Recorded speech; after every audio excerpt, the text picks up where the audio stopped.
ordinary, no, really don't think so. Not a love this true.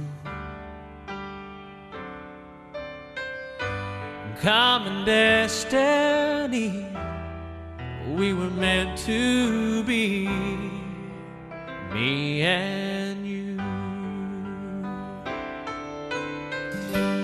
Like a perfect scene from a movie screen, where a dream come true.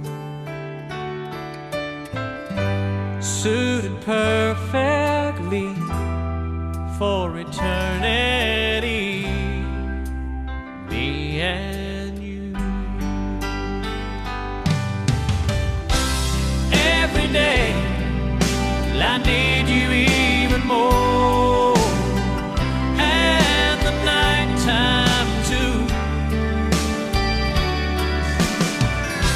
There's no way I could ever let you go.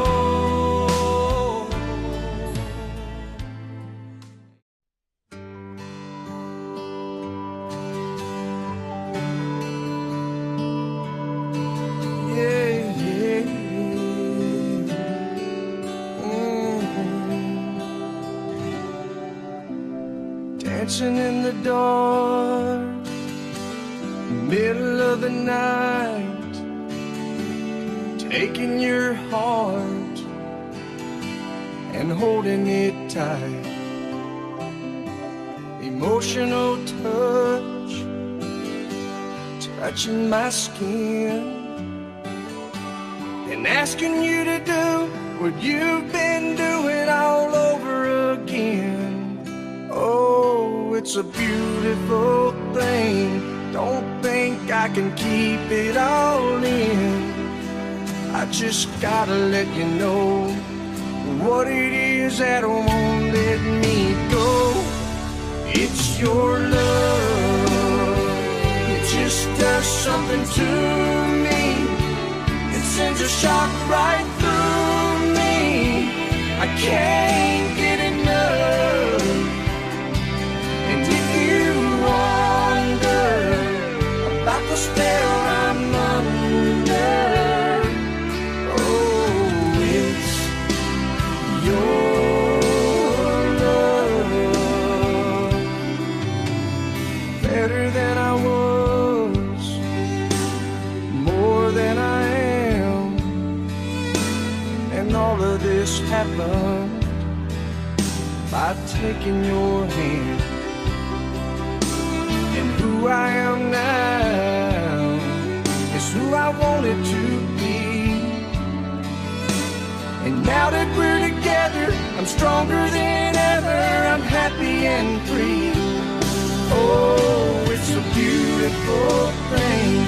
Don't think I can keep it all in. And if you ask me why I've changed, all I gotta do is say your sweet name. It's your love. It just does something to me. It sends a shock right through me. I can't get enough. And if you wonder about the spell I'm under, oh, it's your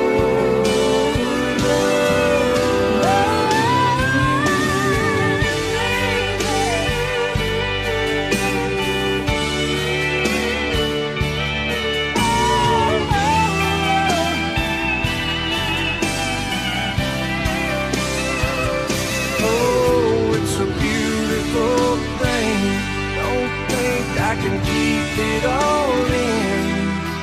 I just gotta let you know what it is that won't let me go. It's your love. It just does something to me. It sends a shock right through me. I can't get enough. And if you wonder about the spell I'm under, oh, it's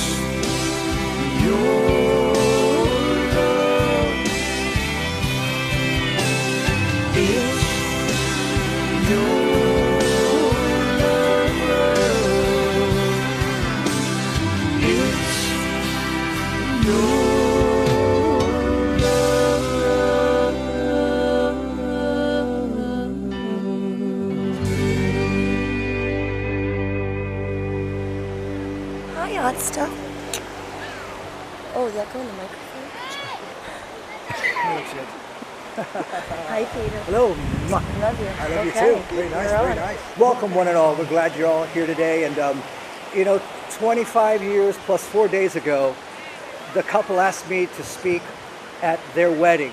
So it's been 2.5 decades, so I had a lot of time to think about what I'd want to share. And I know one of your thoughts is right now, chop chop, it's hot. Let's get this thing done.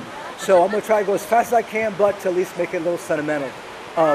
In this past 25 years, I think what makes a couple, what makes a friendship very strong, and it's not always the good times, it's the times that we go through struggles, the times we go through pain. And it's those people that are in our lives that help us walk through those struggles and pain. It's sacrifice. A lot of you parents out there know how hard it is when you first had your first child, and second and third. There's a lot of compromise, there's a lot of sacrifice that goes on when you raise your children. I got 3 quick stories about exactly that, sacrificing. My grandfather, who's no longer here with us, he would take me and my cousins to a park that was off of Dixie Highway years ago, and we would be playing, and he'd be sitting on a picnic table. And as we're going through, we'd say, "Hey, Grandpa, look at us," as we're going on the slides, as we always do as young kids. And one time I was on the top slide, I looked down, and he was there sitting there. And I remember him sitting there with his hands like this on his forehead. He kept rubbing his forehead. And at that young age, I remember saying to myself, here's a man who probably has a lot in his mind. He's probably very busy, probably stressed, but he had enough time to take his grandkids to the park. And that was embedded in my mind for years and years and years to come. And my family's been very much like that. Grandma, Grandpa, my mother who's here today also. 2 other quick scenarios. John, many years ago, had a really great job when I first met John.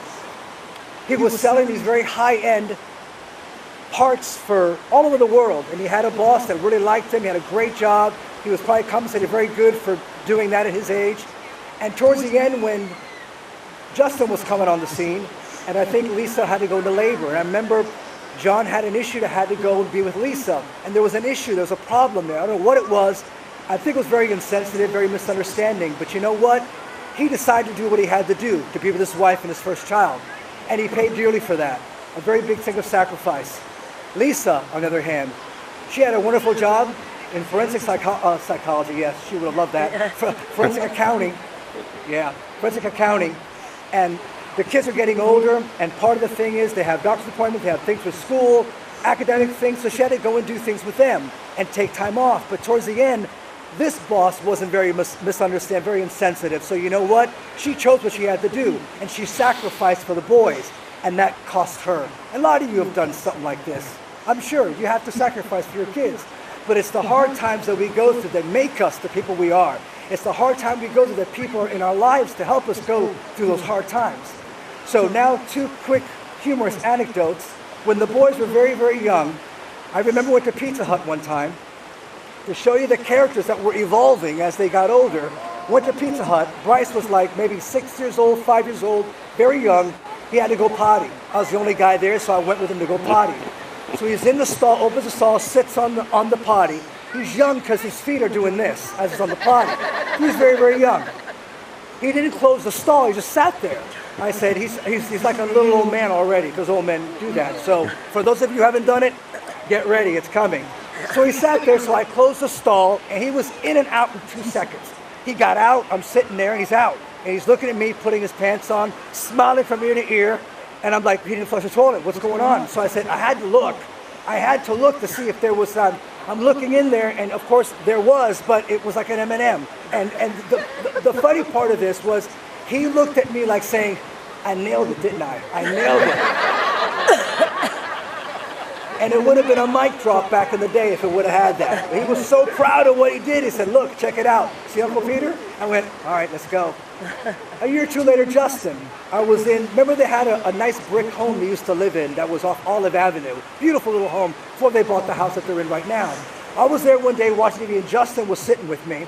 And we're watching, there was a golfing or something, and the next thing that was coming up was beach volleyball. So in the beach volleyball, so it was coming up, and had all these girls, cheerleading type of girls, with bikini tops, doing their pom-pom saying, we're coming up, just stay tuned, don't go anywhere.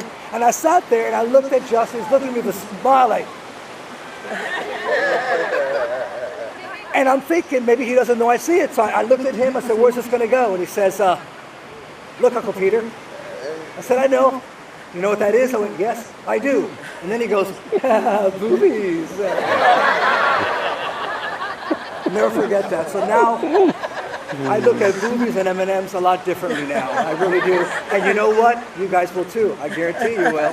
Let me end with this one last story. My grandfather was a really great man. At the end of his life, he, with the old stuff happens, dementia, Alzheimer's, a lot of things happen when you're old, you forget. You talk a lot of gibberish. And part of dementia, some of you may know this, you talk a lot of nonsense. You have moments of clarity. And one time I was sitting with him at the house. It was on a Saturday at 1 o'clock. We were watching baseball. We're sitting there, and he looks at me and says, "Serious?" He goes, "Peter, you know that Grandma's having an affair." And I said, "What did you say?" She's having an affair. I knew this wasn't right. So I said, "I'm going to play along." I said, "Well, what's going on? Who is it?" He goes, "Well, it's with the boxer, Mike Tyson." I said, "What?" "Yeah. Where did you see that?" He goes, "They're in the garage." I said, "Well, why don't you go out there and tell him to stop?" He goes, "No, I can't. He's a boxer. He'll hurt me." I said, "So you're going to let Grandma go? What's going to happen?" She goes, "I guess I'm going to have to let her go." That serious. I said, "Who gets the house?" He goes, "Well, I get the house. You have to find somewhere to live, maybe with the boxer." An hour later, he had a moment of clarity, and that was the part that I really loved being around my grandfather. He told me, he said, "You know what I miss most about Cuba?" And we never had a talk about Cuba, ever. He said, "You know what I miss about Cuba?" I said, "What, grandfather?" He said, my friends, my circle of friends, my family that are still there. I also miss the people that work for me, my employees." And he said, he came real quiet and said, "And you know what? I had to make sure that I made them feel significant. I wanted to give them value. I wanted to make them feel unique in their life." Because that's what you have to do to people who are very, very unique in your life. Excuse me. More holy water.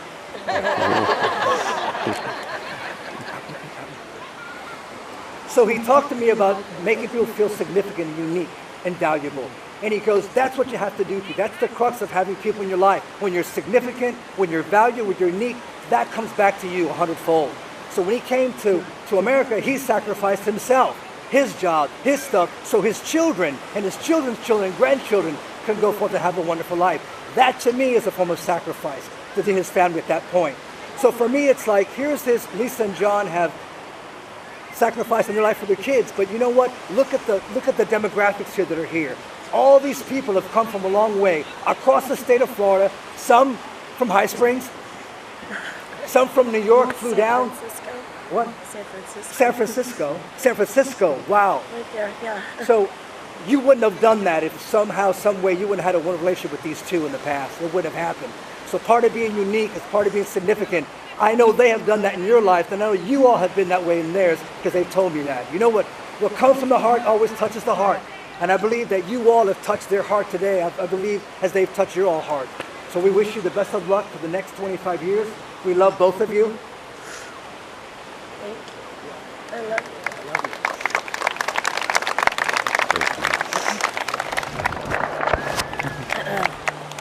Do you have a mic? Or Yes, am a I mic. supposed- Is your mic on? am I supposed I don't know. No, I think it's for the videographer. Oh, just in case. What's this for? I think Lisa's going to go first. It probably would be better. I would need to fix that. Hello? Hello? The Can't hear? far away. Oh, you can hear me? Hi. Can they turn the speaker up? You can hear me? Oh. I can hear me. Oh, sorry. Sorry. Not for Peter. I It know. was fine.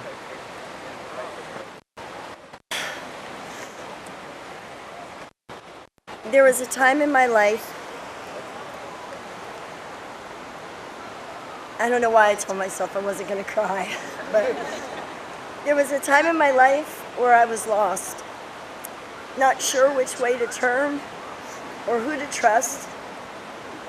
I can say you walked into my life at that moment, but the truth is that you were there all along.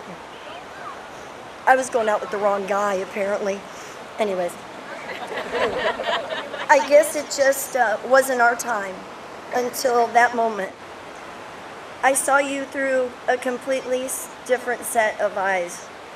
You were strong, self-assured, loyal, caring, and confident. Everything I needed so desperately, yet could never find. And here you were, right before me. My broken road slowly pieced itself together. We've dealt with so much, experienced the highest highs and the lowest lows. And as I stand here today, I know one thing to be true, that God truly blessed my broken road, bringing you into my life. I love you so much, and I thank you for loving me and not making me go live with my mother.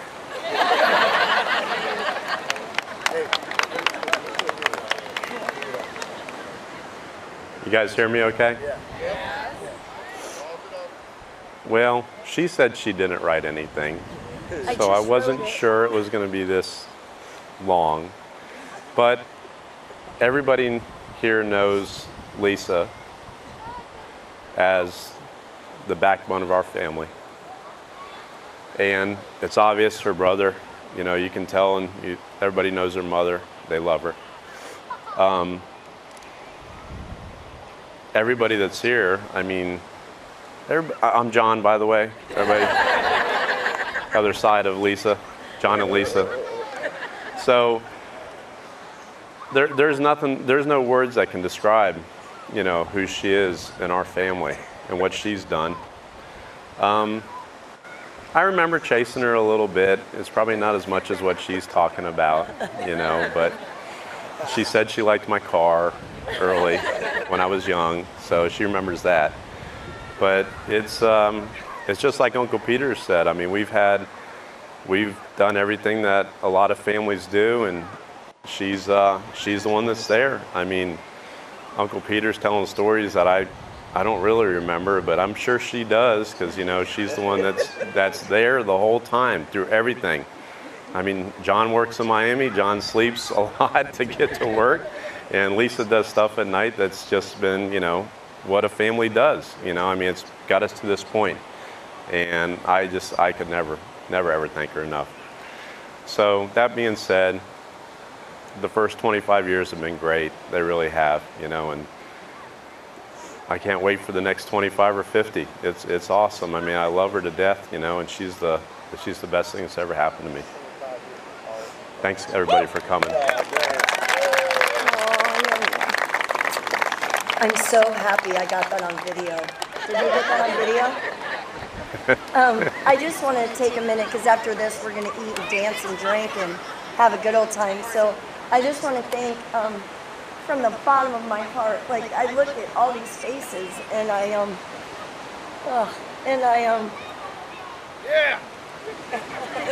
I love you. It was, seriously, I really thought about it. It was so easy to make my list. It was so easy to make my list, and only 2 couples couldn't come because they were out of the country. And I'm really taken back that everyone traveled so far. I wanted this to be a family weekend, and you all are so much. I can look at every one of you. I've had so many experiences with you. I have stories, which I may not share on mic right now. But the bottom line is, John and I love you so much, and we are so eternally grateful for all of you. I don't want it to sound cliche, but I hope you know I mean that. I truly, truly love each and every one of you guys, and we thank you for coming so much. So let's eat, drink, and be merry.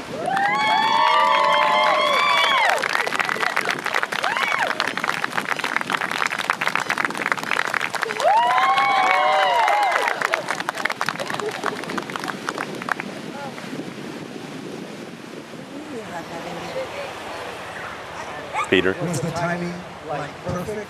Oh my God. It's not too hot. One last thing, all the money you spent is all tax deductible. Just keep the receipts and you can reimburse them. They'll do that though.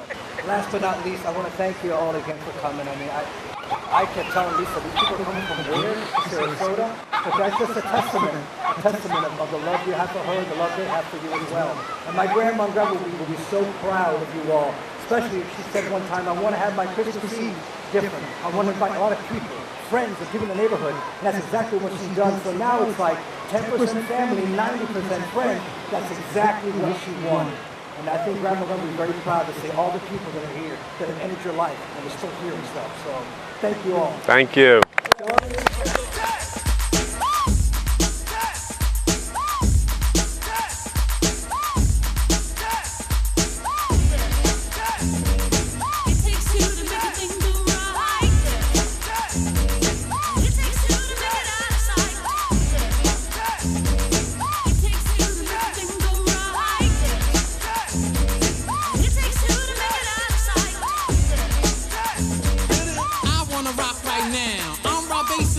To get down, I'm not internationally known, but I'm known to rock the microphone because I get stupid, I mean outrageous. Stay away from me if you're contagious, cause I'm a winner, no not a loser. To be an MC is what I choose. Ladies love me, girls adore me, I mean even the ones who never saw me, like the way that I rhyme at a show. The reason why, man, I don't know, so let's go, cause